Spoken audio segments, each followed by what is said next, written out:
ఏమని చెప్పినా ఆడవాళ్ళు కంకణాన్ని తీసుకొని మీ భర్త కుడి చేతి కట్టమని చెప్పిన, నేను భార్య కట్టమని చెప్పినా. మరి ఎందుకు తొందరపడుతున్నారు? అయ్యగారు వచ్చింది మీకు పూజ అయిపోయినకి కదా, అప్పుడు ఏం చేయాలంటే ఇక్కడ కుడి చేతి కట్టిండు, కట్టిన దానికి పోదు. కాబట్టి ఇంకో కంకణము మీకు ఇస్తాము, అది అట్లేం లేదు, ఎక్స్ట్రా 11,001 రూపాయలు మన యాదగిరి గారికి గణపతి పేరు మీద ఇచ్చేసేయండి. ఆ తర్వాత కంకణాన్ని ఇప్పుడు మీ భార్యలకి బొట్టు పెట్టి ఎడమ చేతికి కంకణాన్ని కట్టండి. మీ భార్యలకి బొట్టు పెట్టి లెఫ్ట్ హ్యాండ్ కంకణం కట్టండి నాయన.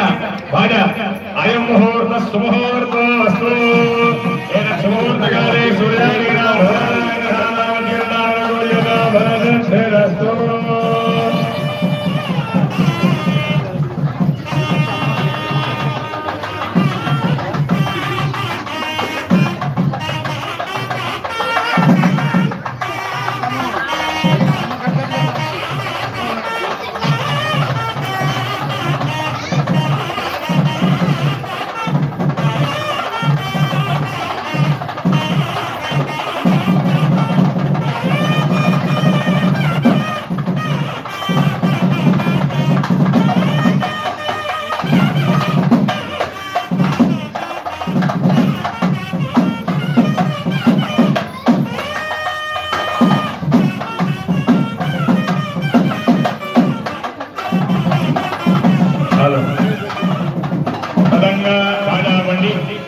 అయ్యా అందరూ కంకణాలు కట్టుకున్నారా?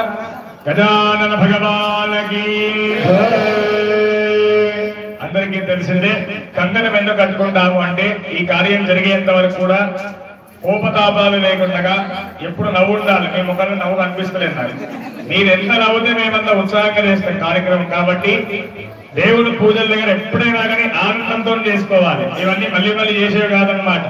మన దగ్గర డబ్బు ఉంటే సరిపో దేవుని పూజ చేయాలంటే ఆయన అనుగ్రహం కావాలి ముందు. కాబట్టి ఆ స్వామికి చక్కగా నమస్కారం చేయండి. ఇప్పుడు మంగళాభిషేచనం ఉంటుంది.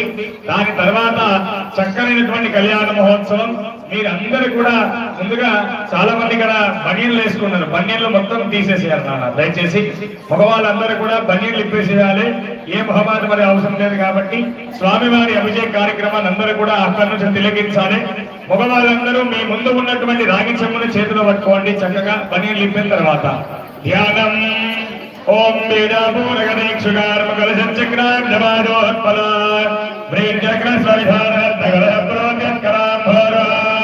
అర్చన ప్రార్చన తేజో వల్లభయాల భోజన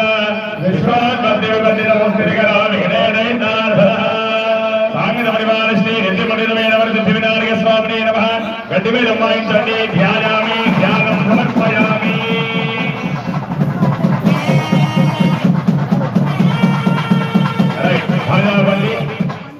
ప్రతిమా శోధనం కలిస్తే అయితే ఇక్కడ స్వామివారికి ఇప్పుడు అభిషేకం లాంటి ప్రతిమా శోధనాన్ని చేస్తామన్నమాట. అభిషేకం ఎప్పుడు చేయాలంట అంటే స్వామివారి విగ్రహంలో ప్రాణం ఉంటే దాన్ని అభిషేకంగా చెప్పుకోవాలి. స్వామివారి విగ్రహం కొత్తది కదా గారు, మరి ఏం చేయాలి అంటే ముందుగా దీన్ని ప్రతిమా శోధనము అని చెప్పుకుంటాం.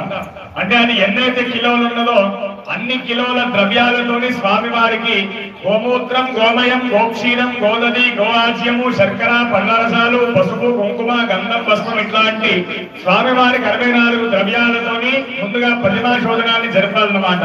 తద్వారా ఇప్పుడు ఈ పాలల్లో పెరుగులో ఉండేటువంటి శక్తినంతా ఆ విగ్రహం తీసుకొని అప్పుడు ఆయన కళ్యాణానికి సిద్ధంగా ఉంటాడు. కాబట్టి అందరూ కూడా మీరందరూ మేము చెప్పేటువంటి నామం ముందుగా గం గణపతనే నమః అనే నామాన్ని మనస్సులో పలుకుతూ ఉండండి. జరిగేటువంటి స్వామివారి ప్రతిమా శోధనాన్ని అందరూ కూడా దర్శిస్తూ ఉండండి. ఎవరు కూడా నిలబడి ఉండొద్దండి. గోపి గారు కానిచ్చేయండి. మంగళ వాయిద్యం చక్కటి కీర్తన నాన్న. ఓం హిరణ్యవంతా శ్రీయప్పావకాయాజనామ కశ్యపోజా ఇంద్రః శ్రీయాగర్భంత విరవిరో భాస్తానః పశ్యగ్రశ్రవణా భవత్తా